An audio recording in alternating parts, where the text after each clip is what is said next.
Můžeš. Ty jsi na to koukal. On se na to kouká, mami. Ne? No je chutná. To bude borůvka. Ne. Ale je to dobrý, hruška. Tak zase broskev. Jo. Já měla úplně Dobrý. Jo, i to moje je dobrý. 3, 2, 1, teď. Můžeš.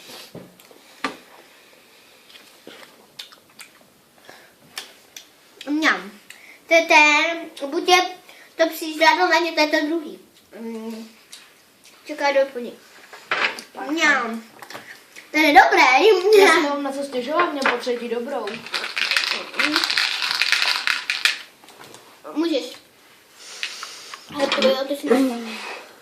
A nekoukat se do toho, ne?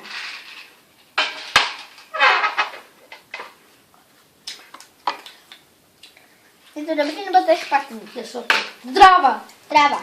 Tak teď já.